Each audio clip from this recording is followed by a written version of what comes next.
UFC 276 was an event that served up quite a few talking points, but I do think that one of the major realizations that is dawning on the general public is one that relates to the middleweight champion Israel Adesanya. The weight of expectation that falls on any champion's shoulders is something that most of us could never fathom, but there is a real disconnect between our assumption of what a champion should be, what they should represent, and what the incentives for them are. You do see fighters in MMA and across all other combat sports that may even have greater reference points, say looking at boxing. Fighters who rise up through their early stages looking hungry, aggressive, ready to assert themselves, fast-tracking their own progression by any means necessary, using the statements they deliver inside the cage, ring, or octagon. And Israel Adesanya was no different, with his destruction of Derek Brunson, the all-time great war with Kelvin Gastelum, and his eventual capture of the title against Robert Whittaker. But as championship status is finally earned, you do often see a fighter become more reserved, more aware of their position as the man to beat, one who has hundreds of prospective fighters aiming squarely at them. And with fighters like John Jones, George St. Pierre, Jose Aldo, and so on, you did see how they settled into their role as champion, not putting so much emphasis on drawing attention, because once you're champ, you're kind of unavoidable, and the money, the guaranteed pay-per-view points, the sponsorships, even the general platform you have, the power plays you can engage in, holding sway with the promotion. These are things that come with having the belt in your possession. But above all other things, your legacy is in a state of constant growth and development. You have reached the very, very top, and your claim at being the very greatest fighter in your division will hold some serious weight up until, well, you slip up. And through the last 6 UFC fights Israel has had since TKOing Robert Whittaker, it's pretty fair to say that there have been more than a few fans who have gotten on his back after a number of slow, methodical, and cerebral performances. I personally don't see it as an issue. I think there's a lot to be said for a fighter's ability to totally shut down an opponent, and I believe that it's more on the opposition than on Izzy to risk it all.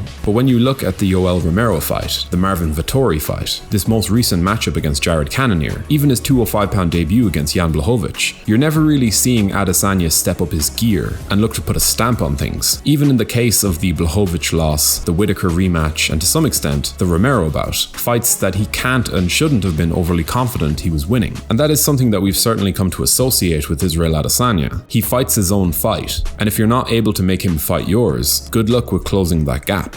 Again, I enjoyed the Cannonier fight as I watched it, because it's a very, very rare thing to me to not enjoy a fight of great consequence. Usually when it comes to bouts like Adesanya versus Romero, or Woodley Thompson 2, or even Ngannou versus Lewis, while it's happening live, I'm still on the edge of my seat because of what may happen. Then it's usually like a hindsight thing where I begin to question the entertainment value of what I watched, because I would never begrudge Israel his fighting approach. He did what he had to do against Cannonier and took home yet another title defense, even if he didn't set the world alight in doing so. And I totally understand the line of thinking that would have some people openly question why Adesanya didn't just make his reads, understand the clear gulf in striking ability, and do his best to get his opponent out of there. But it is a risk calculation thing. And as I've said before, being a champion has some major perks, financially, professionally, and for your legacy. So no matter which one of the three you actually value most, you're always going to find a reason to want to retain the belt. However, with us all now pretty firmly aware of what Adesanya is, and what he will bring to the table for his contenders, it has never been more apparent that the 185-pound division is going to need to produce a new challenger for Adesanya, one who brings something a little different to the table. Look, it's far from the strongest division in the UFC, and I would anticipate over the coming years that we will see a lot of the older stock in the weight class pushed to one side. Even guys like Andre Muniz and Dricus du Plessis who fought on UFC 276. But right now, in the immediate future, I can't understate how much Israel Adesanya's standing with the public would benefit from him getting an opponent who has the means and the ability to take him out of his regular game. Because at this point, we have seen a few relatively similar defenses. And while I, like I'm sure a lot of you, love watching this guy do his thing, variety is the spice of life, and seeing him mix it up certainly wouldn't hurt. On a quick side note, if you're enjoying this content and would like to stay up to date with all of our weekly uploads, be sure to subscribe to the channel now, because here at MMA Dive, we do believe that transparency is front and center of everything we do. And if we ever did have gyno after a big long filthy course of steroids, we'd tell you guys straight off the bat. We also have a Patreon account, so if you wish to help in supporting the channel, there's a link in the description. So anyways, here's where it gets interesting. I was never too convinced that Alex Pereira was going to make it to the top of the division. There were just too many roadblocks in his way. His age, his inexperience with everything everything bar what it is that he'd known from kickboxing, and the undeniable feel for the many facets of mixed martial arts that are pretty integral to being a fighter in the top flight. But I think the UFC were wise to push him in this manner, because look, as much as Sean Strickland was probably the best and most suitable matchup for him in the top 10, to go out there and get a first round knockout against the number 4 ranked middleweight in the world, that does make you at the very least in contention for a crack at the belt. And to Pereira's credit, he did exactly what he needed to do, blasting Strickland with the very same left hook that he once caught and knocked out the current champion with, giving the general public something to latch onto ahead of this inevitable third fight across 2 sports. The promotion have never tried to hide the fact that they were bringing Pereira to the UFC for this exact reason, to give Adesanya an opponent with history, one that presents a real danger if he's not careful, a man who has a proven track record at rendering him unconscious. It's a rare thing to see a fight like this materialize. I think the closest thing I can name off the top of my head is when Valentina Shevchenko defended her belt against Joanna Jędrzejczyk, after she had beaten her already 3 times in Muay Thai, if memory serves. But this opportunity for Pereira works both ways. If we're talking about getting an opponent for Adesanya, a new contender, who he all but certainly has to mix it up against, an opponent who could well bring out some form of emotional reaction from him, to have Alex Pereira brought to you on a platter is certainly that. And I say on a platter because of how I imagine a lot of you might see this fight, given just how inexperienced Pereira is in the cage, with the gloves, and in terms of anything resembling wrestling and grappling, even relative to Adesanya. However, there is some real competitive appeal here. That left hook is no joke. His ability to be truly deceptive in there is no joke. And I think it goes without saying that Pereira became a better kickboxer in the time that followed his pair of wins over Adesanya. And of course, as Israel himself has said on multiple occasions, if you actually watch those 2 fights, you'll see that things aren't as cut and dry as the 2-0 Pereira record would have you believe. But doesn't that actually work in the fight's favor here? Because Israel will be expected to have the upper hand here, just as he was able to do in the kickboxing ring. And yet, even with all of his technical mastery, Pereira still caught him, still managed to find his off switch, creating a viral moment that now has 13 million views on YouTube. In MMA, the pressure will naturally be on Adesanya as he looks to get one over on his former foe, but even if that's going well for him, Pereira's clear ability to find his mark does not leave much room for error at all, especially in 4-ounce gloves. And yeah, it did take a while for me to come up with my own spin on this fight and its narrative, but I realized after the Strickland fight how eerily similar this could turn out to be to the dynamic that spawned the kickboxing moment that brought us here. I am of course backing Adesanya to get the job done, but I'm also very curious to see just how different this fight looks in comparison to his matchups against Cannonier and Vettori, for example, guys who weren't going to match him in the striking department. Does he give Alex Pereira a slow, drawn-out battle on the feet, something that may well give him several opportunities to land, or does he lean on his wrestling and grappling, opting to showcase his development as a mixed martial artist, similar to what Francis Ngannou did to Cyril Gane? And will his pride allow him to do that? Is that even a factor? Because if the UFC brings you an old flame from your kickboxing days, a guy who embarrassed you once before, with the cards stacked in your favor, do you go out there and try to definitively prove that the punch he landed was a fluke in a fight that was not going his way? And that to me could be the type of mentality